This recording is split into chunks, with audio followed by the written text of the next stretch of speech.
Quem trouxe a Bíblia?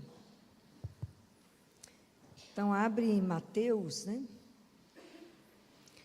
Mateus capítulo, é o 9, versículo 30, capítulo 9, versículo 36, né? Nós vamos abrir em 3 lugares. Para quem acompanhou a missa nesse final de semana, para quem prestou atenção em tudo que o Zé comentou aqui agora, ele fez a leitura, né, do Evangelho de domingo, e eu quero que vocês guardem algumas frases que a gente precisa guardar no nosso coração. Quando Jesus, está escrito assim no versículo 36, ao ver a multidão, teve compaixão dela, porque estava cansada e abatida como ovelha sem pastor. Nós estamos vivendo a geração do cansaço. Todo mundo que se encontra cansado. Como é que você está? Morto? Estou cansado. Não dormi, estou trabalhando demais, estou correndo demais. A palavra que você mais escuta, estou cansado. Estou falando alguma mentira? A sociedade do cansaço. Até as crianças estão cansadas. Seja por uma sobrecarga, 9 horas de festa no domingo, segunda-feira, estão mortos. Não consegue nem examinar, porque está morto, não consegue nem abrir o olho. A família está preocupada, não teve um excesso. Então, por que estamos cansados? Vocês têm uma ideia? Pensem bem. Nós somos cristãos, todos fomos batizados. Somos irmãos. Podemos até não ter muita consciência, nem viver assim, mas somos irmãos e formamos o corpo de Cristo. O que Jesus falou do cansaço? Vinde a mim, e eu. Estamos buscando o recurso no lugar certo? Então é preciso a gente pensar.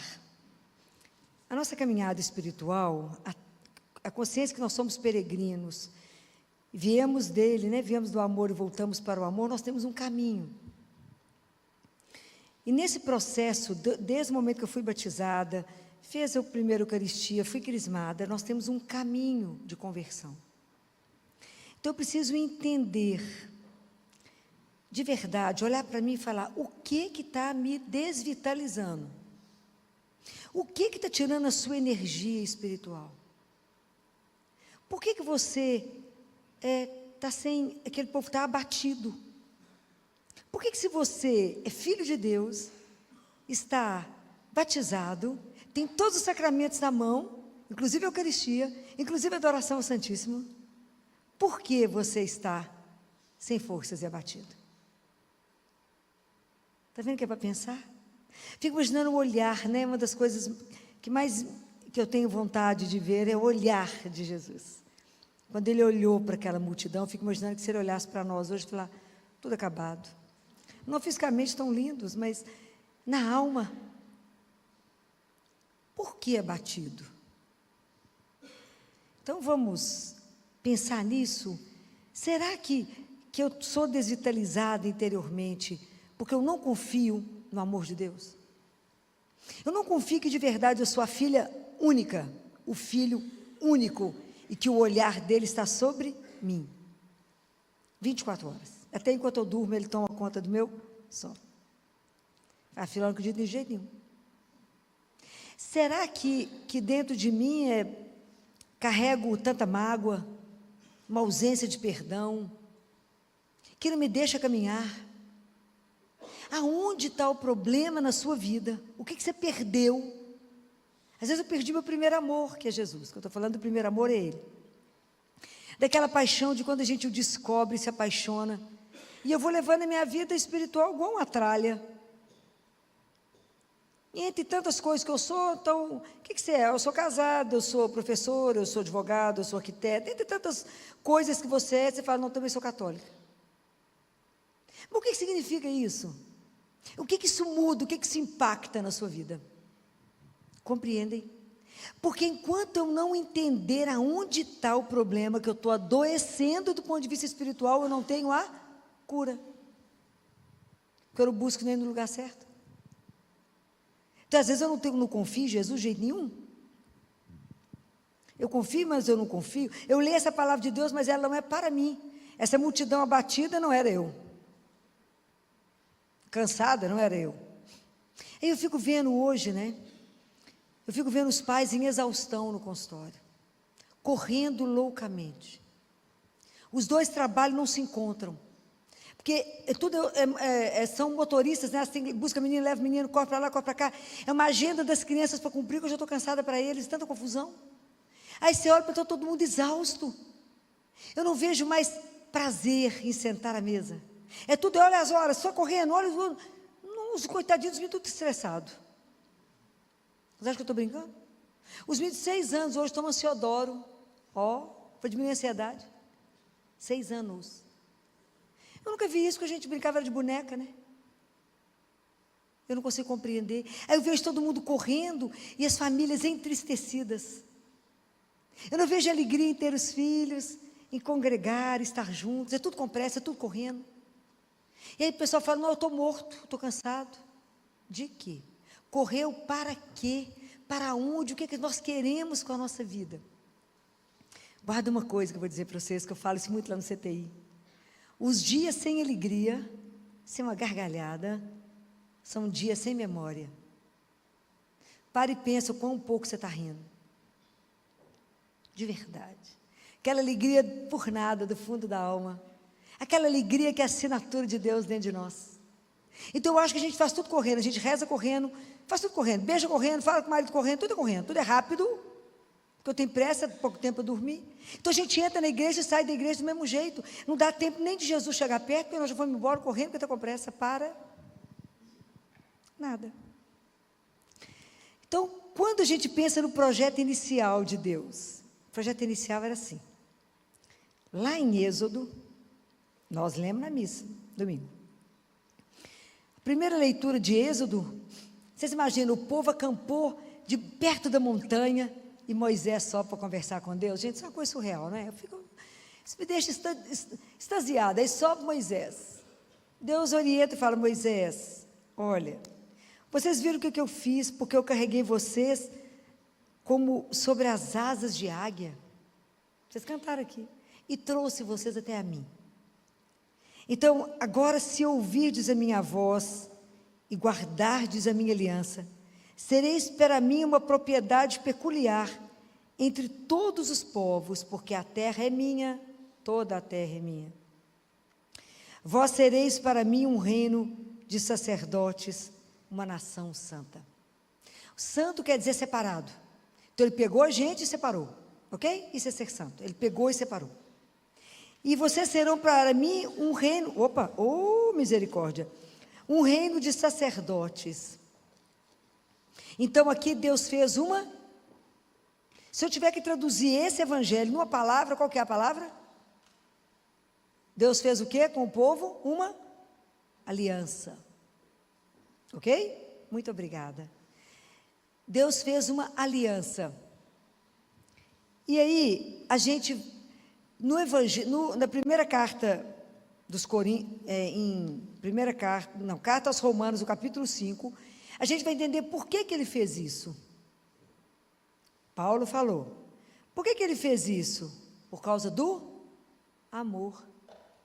Por que ele pegou esse povo, para fazer desse povo um povo de sacerdotes? Ele fez por amor. Paulo revelou aqui, está no carta aos Romanos, capítulo 5, e fala, porque quando a gente ainda era fraco, Deus nos amou. Quando a gente era pecador, quando a gente era inimigo de Deus, Deus nos amou. Então presta atenção, ele fez uma aliança, separou aquele povo para ser um reino de sacerdote, por amor, para o quê? Como é que traduz a palavra do evangelho desse domingo? Jesus viu o povo abatido, chamou os discípulos e falou, vai curar os leprosos, vai ressuscitar os mortos, vai dar vida, avisa que o reino de Deus está próximo. Isso é o quê? Ele separou um povo para ensinar, fez uma aliança por amor, para que cumprisse uma missão. Então foi isso que nós vimos domingo. Um povo escolhido, que aquele povo é só os nossos, né, ancestrais ali, povo escolhido, por amor, para fazer uma missão. Que missão? Qual missão? Qual missão? Nós não somos irmãos, Jesus veio fazer o quê? Revelar o quê? Que nós somos filhos de Deus, que nós temos um Pai, que nos criou por amor, para vivermos no amor. Que a ausência de Deus vai gerar em nós tantas doenças. Então vai e anuncia a esse povo, que Deus está vivo no meio de nós. Vai e anuncia, devolve alegria ao povo, cura as doenças. Quantas doenças estão no corpo e são da alma? Vai, leva isso. Fala, não, filho, ele falou para mim não, falou para os 12. Eu não tenho nada com isso. Não, mas quem está falando hoje é para você. Para cada um, ninguém escapa desse. Quando a gente reza, né, na inocência, a gente reza assim, enviai, Senhor, operários, né, para a sua vinha, porque a messe é grande, os operários são poucos. Você fala, não, nós estamos chamando padre, né, freio, não, eu sei mesmo. Mas quando Jesus coloca essa missão em nós, porque hoje é cada um de nós, ninguém escapa disso. Filó, mas eu não tenho nenhum talento para isso. Ele não pediu nenhum talento. A gente acha que Jesus quer uma coisa grandiosa, maravilhosa. Não.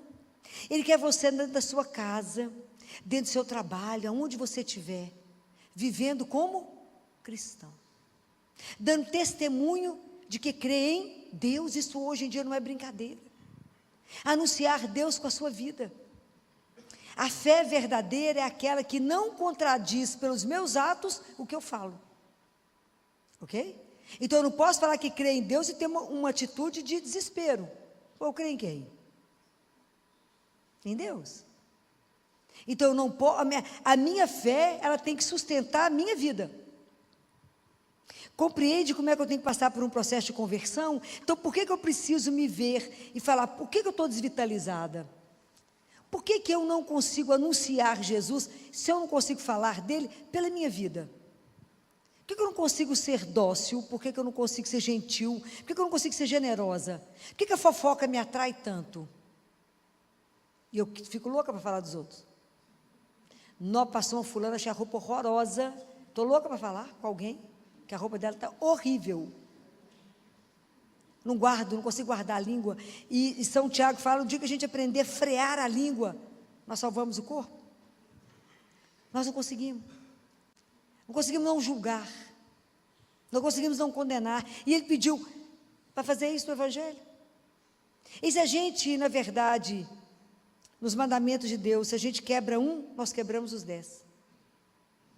Porque, na verdade, os mandamentos de Deus correspondem a amar a Ele e amar o irmão, porque a gente transborda de amor por ele. Então, compreende que a responsabilidade é sua da hora que você levanta. Então, a gente tem muito hábito de entrar nos lugares e fazer o sinal da cruz. Você entendeu por que você fez o sinal da cruz? Que a partir daquele momento, o que você falar, o que você pensar, o que você agir, é em nome do Pai, do Filho e do Espírito Santo. Mas a gente faz tudo automático.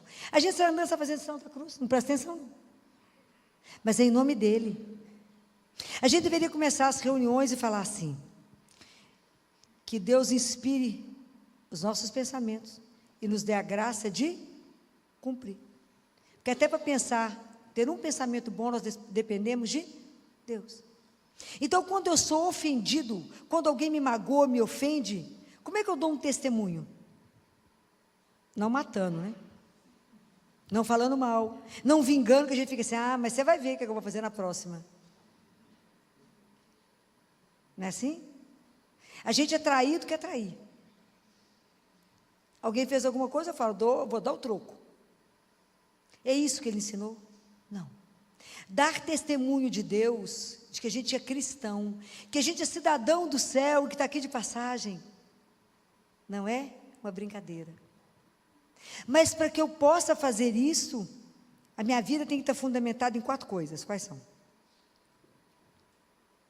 Porque não é do nada, é um processo. O meu processo de conversão, ele é diário. Então, são 4 coisas que a nossa a nossa vida tem que estar fundamentada. A primeira é na fé dos discípulos. A nossa fé ela é apostólica, igreja católica, apostólica, porque veio dos apóstolos. Eles viram, eles foram testemunho ocular, eles caminharam com Jesus. Pode imaginar o que esses meninos viram. Quanta coisa eles fizeram. Então, eles viram, e nós acreditamos nisso. Então, na fé dos apóstolos. A segunda, na caridade, porque se eu sei que eu tenho um pai, você é meu irmão, é o mesmo Espírito em nós. A Eucaristia é a mesma que nós recebemos, mesmo que eu te ache uma chata, é a mesma, é o mesmo Cristo. E outro dia eu estava falando sobre isso, quando você está diante de alguém que ainda não conheceu Jesus, ao que você estiver diante dele, reze e adore Jesus que está preso nele, que precisa ser libertado.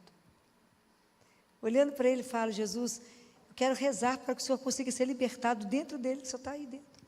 Há um mistério que Deus habita em nós. Para que ele consiga permitir que o Senhor, a luz, né, passe a luz. É isso. Então, é a fé, o amor, a caridade, a Eucaristia. Nós temos que entender, né, gente, quanto nós somos agraciados, né? Ter a graça de receber Jesus vivo todos os dias. Isso tem preço. Como é que a gente adoece ainda diante de Jesus vivo? Ele é a nossa força, Ele é a nossa luz, é Ele. Na época da pandemia, nós da área de saúde sofremos mais do que a média, porque nós somos desamparados, porque foi considerado serviço essencial somente a supermercado e farmácia, e esqueceu que o homem também é um ser espiritual. E nós tivemos que enfrentar tudo que a gente não imaginou que ia ter que viver. A lutar com uma doença, um inimigo que a gente não via, que ninguém conhecia, que ninguém sabia de nada. E tínhamos que ir todos os dias. Fosse sábado, domingo, dia santo ou feriado. Nós fomos. Eu gravei muitos vídeos dentro da Santa Casa, para passar para o hospital inteiro, para que a gente não desistisse. Que mesmo que a gente morresse, a gente estaria cumprindo a nossa missão. Mas nós fomos desamparados. Então eu lembro que eu, com alguns residentes, ficávamos, se eu chorar, vocês não espantem, porque foi uma cena, era muito forte. A gente ia para a porta do Colégio Arnaldo, da igreja, da capela, ajoelhava no chão e rezávamos o terço, pedindo a Deus força para enfrentar o que a gente não sabia. E ficava muito triste, eu falava: Jesus, o Senhor está preso aí, a gente precisa do Senhor e não tem direito a ter acesso ao Senhor. Foi muito sofrido, mas foi muito sofrido, porque nós fomos sendo desvitalizados. Ele é a nossa vida, Ele é a nossa força, Ele é o corpo que nos põe de pé. Quantos mortos na nossa frente, quantas famílias que não puderam despedir de ninguém, e nós não fomos olhados, acudidos. Se esqueceu que nós somos corpo e alma, e a nossa alma ficou seca, árida, desidratada, desnutrida, porque não recebeu a vida que é Jesus. E aí eu fico lembrando do dia que me emocionou profundamente. Acho que foi um sábado, a gente estava no CTI discutindo um caso, e era uma discussão que incluía várias equipes. Eu lembro que estava o pessoal da oncologia, estava eu, estava a nefro, e de repente, no meio de tanta coisa pitando dentro do CTI, eu escutei um sax. Falei: gente, para, não é possível ter alguém tocando sax para nós lá fora. E quando eu cheguei na janela, foi uma das cenas que mais emocionou o CTI. Havia um santo sacerdote com Jesus. Então, ele estava com um ostensório imenso, e ele colocava aquele ostensório de frente à Santa Casa, e alguém tocou o sax, e ele abençoava. E naquele momento foi como trazer vida para a vida. Isso foi um testemunho desse, eu não sei quem foi esse sacerdote santo, que levou Jesus para nós, Que Deus testemunhe que no meio daquilo tudo, que a gente não estava só. E aquele homem tocava sax, o CTI parou. Chorou todo mundo, porque estava todo mundo exausto. Exausto. Sem perspectiva que ia acabar. Porque a ambulância não parava de chegar. A ambulância, a gente só olhava os pezinhos chegando, porque da janela a gente via um pé, e pelo pé a gente falava, vai morrer, não vai morrer, vai dar conta, não vai dar conta, porque a gente olhava a situação, né? E era uma coisa surreal, a gente só via a ambulância chegando, a coisa parecia não ter fim. E aí eu lembro direitinho desse, que aí a gente ficou todo mundo na janela, para receber a bênção. Você via as carinhas do povo na janela, e o padre com o ostensório. Então eu sabia que Jesus não nos ia abandonar. Mas aquele foi um sinal visível, né? Era Ele vivo naquele momento, nos dando luz, força, coragem, falando de pé, que eu estou com vocês, eu não abandonei. A igreja pode estar com a porta fechada, mas eu, o Senhor, permaneço com vocês. Então foi um dos momentos mais fortes da pandemia que a gente viveu, foi essa presença, e alguém teve a delicadeza de colocar um sax. Tocou o sax para nós lá fora, não teve medo de sair à rua, e levar esse conforto na alma da gente que estava lá, na luta, pela vida tinha outras doenças acontecendo, não era só Covid, tinha outras doenças acontecendo, a gente tinha que estar de pé para trabalhar. Então, a importância do momento desse, onde a presença da Eucaristia me lembra Jesus vivo, e hoje nós temos a chance de continuar tendo Ele vivo, e a gente comunga sem ter muita consciência do que nós estamos fazendo. E nós recebemos aquele que nos cura, aquele que nos sustenta, aquele que te ampara, aquele que te transforma. Porque o objetivo é a gente depois ser um outro Cristo, né? Mas como é que eu vou ser? À medida que eu encontro com Ele. Cada vez que eu encontro com Ele, é Ele que vai me trabalhando e vai me incorporando nele. Ele que eu vou diminuindo para que Ele cresça. E a quarta coisa que eu falei que era a fé, a caridade, a Eucaristia, e a quarta coisa é a oração. A oração, gente, ela é o oxigênio da alma.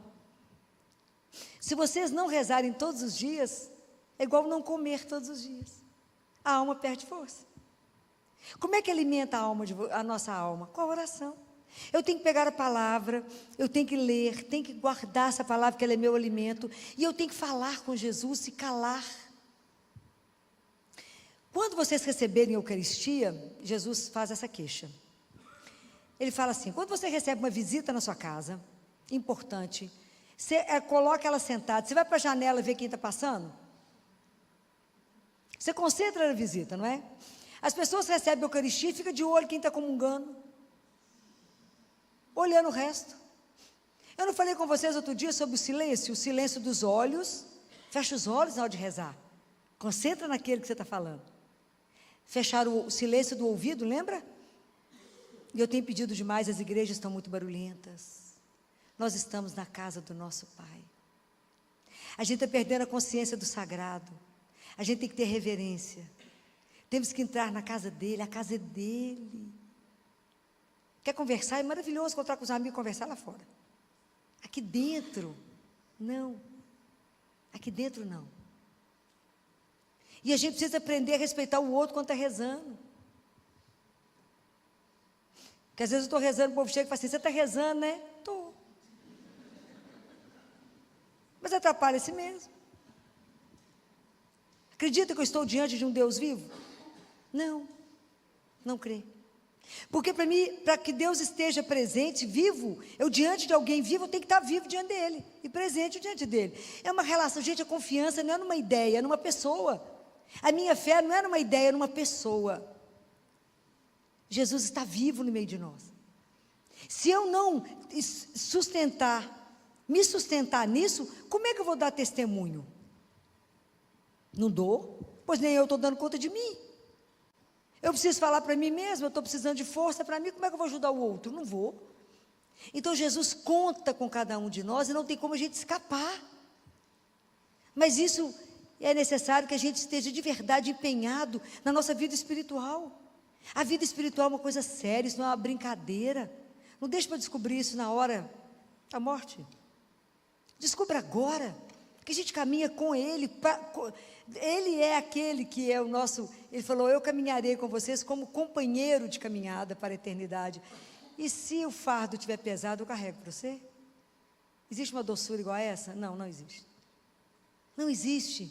Mas eu tenho que falar com o meu irmão da experiência de Deus.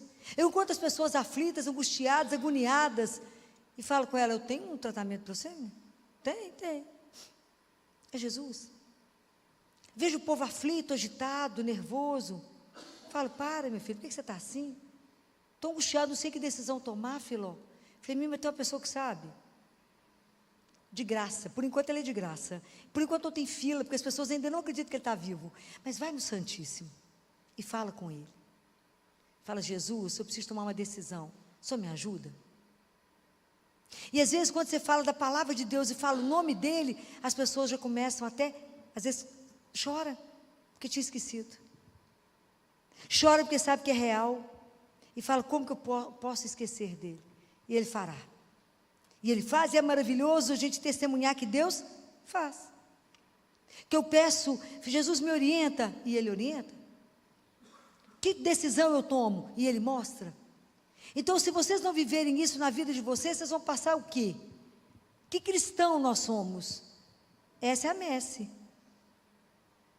É que nós temos que anunciar um Deus que é vivo. E que transforma a nossa vida, e que é a razão da nossa alegria. E que quando alguém perguntar, por que você é nessa alegria? Que remédio você toma para ser assim tão vitaminado essa hora? Fala, Eucaristia, amigo. Tem um corpo que me carrega, tem a audácia de dizer isso. Há um corpo que me sustenta, e é Jesus. Não tenha medo de dizer, não tenha medo de anunciar, sem agredir ninguém. Mas se alguém perguntar, como diz Pedro, se alguém te fizer pergunta sobre a razão da sua esperança, esteja pronto para falar. Quem me sustenta, quem me dá isso, é Jesus. Compreendem? Hoje Ele conta comigo e com você. Hoje, para que as pessoas entendam que nós temos que trabalhar para esse reino, anunciar um Deus vivo, anunciar que Ele é dono das coisas, dizer às pessoas, não tenhais medo, não desespere, quem tem Deus espera. Ele vai demorar, não tem importância, Ele tem o tempo dele. Ele é o Senhor. Entender que Ele é o Senhor de verdade. E aí a gente acalma. Tudo. Nada passa despercebido aos olhos de Deus. Nada. Então nós precisamos de pedir o Espírito Santo de Deus que nos conceda sabedoria. Que nos encha de sabedoria. Que nos ajude no nosso processo de conversão. Para que a nossa vida tão simples, tão nada, possa ser luz para o nosso irmão. É preciso, mesmo que a gente seja uma seta torta, mal acabada, a gente não mostra, não é a gente mostra o autor, mas que a gente possa ter a convicção, a certeza, de que Ele muda qualquer coisa. Ele é o Senhor. Anunciar isso, que essa história de amor é real, que a gente não é enganado. E tem uma pessoa que pode nos ajudar, que é a Mãe Santíssima. Ela nunca tirou os olhos de Jesus a partir do momento que Ele nasceu. Ela sempre teve os olhos voltados para Ele. Nós vamos pedir a ela que nos dê a graça de ter os olhos voltados para Ele. Pensar nele várias vezes ao dia. E falar com Jesus assim, pela manhã, já até falei isso com vocês. Como que o Senhor me sonha hoje? Como o Senhor me sonha hoje? Como é que o Senhor precisa de mim hoje? Aonde o Senhor quer que eu fale do Senhor hoje? Aonde tem uma terra árida precisando da sua água? Aonde tem alguém entristecido, deprimido, abatido, achando que a vida é esse nada? Aonde eu posso dar força e coragem para o outro e dizer, coragem, nós temos uma grande e poderosa intercessora que é mãe, e intercede sempre, agora, diante de um Deus que é de uma doçura incalculável, dessa misericórdia que transborda e que é um mistério na nossa vida, que nos deixou tudo, para que a gente desse conta de ficar de pé, inclusive Ele mesmo, fica conosco. Então hoje eu vim cá dizer para vocês que essa missão que vocês rezam aqui, é sua, é minha, é de cada um que está aqui hoje, e de todos os outros que irão nos ouvir. Os operários que Deus precisa, é de cada um de nós. Nós somos os operários do reino. esse reino que Ele quer trazer aqui no mundo. O reino já está acontecendo. Aonde dois estão reunidos falando dele, o reino de Deus está acontecendo. Aonde alguém faz uma obra de caridade, o reino de Deus está acontecendo. Porque o reino de Deus é amor. Aonde existe amor, Deus está. Então, que Deus nos dê a graça, por intercessão do Imaculado Coração de Maria, a graça da nossa conversão. E vou pedir a vocês, chame muitas vezes por dia o Espírito Santo de Deus. Jesus falou, chame o Espírito Santo através do coração imaculado da minha mãe, para que Ele te oriente, para que Ele te encha de sabedoria, para que Ele te dê a decisão certa, para que Ele te ajude pelos seus atos, pela sua vida, que as pessoas olhem aquilo que você está fazendo e dê glórias a Deus pela sua vida, e fala, essa pessoa me ajudou a entender que eu tenho um Pai, e que o caminho é esse. Nós temos que ajudar uns aos outros, revelar essa doçura que te transformou, que te colocou de pé, que te salvou quantas vezes, que te buscou em quantos descaminhos, que nunca desacreditou de você, e que ainda te espera a cada dia. Continua batendo a porta e dizendo, se você abrir, seremos amigos. Não perca a oportunidade de ser amigo de alguém, de tamanha doçura, de tamanho poder. Que Deus capacite a cada um de nós, na nossa vida mais simples, mais ordinária, no sentido de comum, a dar testemunho de que é um Deus vivo e que nos ama sem igual. Louvado seja nosso Senhor Jesus Cristo.